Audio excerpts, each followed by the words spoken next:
Hello, this is level 2 lesson on 3-fingered power chords. Okay, so you've probably already done 2-fingered power chords before, which involves playing a couple of notes together, 2 strings together.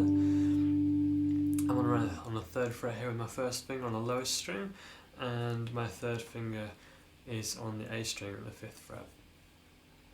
Now just to add another string and another finger in this chord, you can add your little finger here onto the D string, and this is underneath your 3rd finger at the 5th fret. Now here we've added another G note, so in this example we're playing G5, G power chord, and we have G here, we have a D note, and here we have another G. So we've got an octave here. So we're still actually playing 2 separate notes. This 3rd note here is a repeat of the 1st note, just in a higher octave.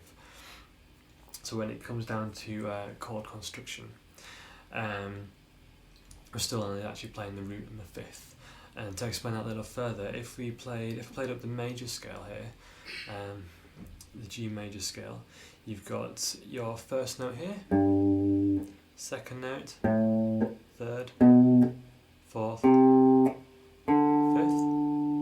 You can carry on 6th, 7th, and then the octave 8. So we're down, so 1, 2, 3, 4, 5. That's your root number 1 and 5th. 6, 7, 8 octave. Just playing those 3 together. Okay, so in terms of hand position, what I'm actually doing with my 1st finger, I'm muting the top 3 strings. So if I got a bit carried away and strummed all the strings, you'd only actually hear the 3 notes that I would want to have ringing out. The other 3 are muted. Okay, so try and, with your little finger, it's great to get used to this because normally it's one of the weaker fingers, but it's good to also, a little tip would be to keep your little finger as near the fret, as near as to this fret as you can get it. It doesn't require as much pressure then to fret the note cleanly, and also bear in mind you need to keep your 3rd finger near the fret as well, to get them all to sound out cleanly. Bear in mind this shape here isn't restricted to these 3 strings. You can go on to the A, D and G strings, and again mute the top 2 with your 1st finger. And also my 1st finger this time, because I'm on the A string here, I'm actually touching the lowest string to mute that as well. So again, if I wanted to play all the strings, I can do, and the 3 notes that I want to have sound out. Okay, so when you've moved on to the A string with your 1st finger and you have your 3rd and 4th on the D and G strings respectively, you've changed the power chord, obviously from the lower strings, and the root note here is now on the A string. So like in this example, you have G5, and then this one is C5, because this note here is C. And you can do the same with the scale as well. If you went to 1, 2, 3, 4, 5, this is C major, root 5th, 6, 7, octave. It's exactly the same. So I'll play a chord sequence for you, so you can hear what they sound like together. With these being closed position, by the way, I'm not using any open strings here, so you can move. Feel free to move these up and down the neck. Okay, I'm going to play an example for you. in this chord sequence I'm going to use distortion for this, and because power chords you're only using the root and the fifth, and as in case the octave with the 3 fingers. With distortion, as you can hear, it does sound quite powerful, hence the name. Normally with major and minor chords, you have the third as well, the major or minor third, as we went up the scale. You'd normally have the major third, fifth, root, third and fifth.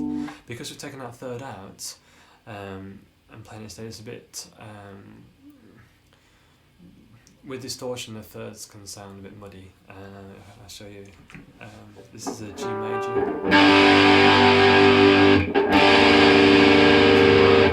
This is the power chord.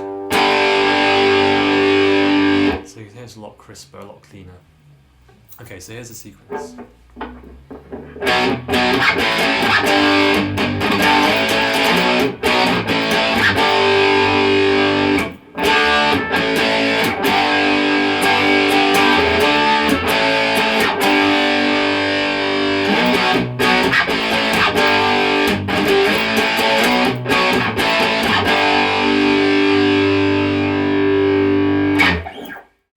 Okay, so in that chord progression, I was using this power chord here up at the 7th fret, my first finger, which is B5.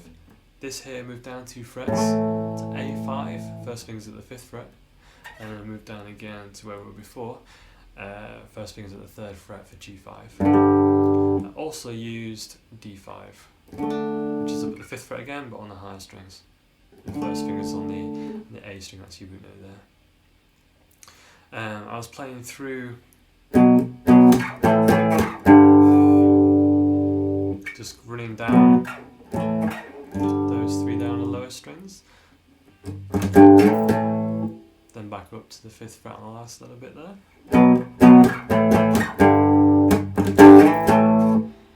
And then for the next section, when I went to the D chord here, D5.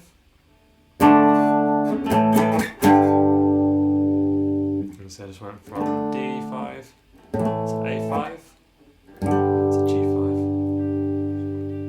And play around with the rhythm, use those chords if you like. Improvise, have fun with it, get creative, and thanks a lot.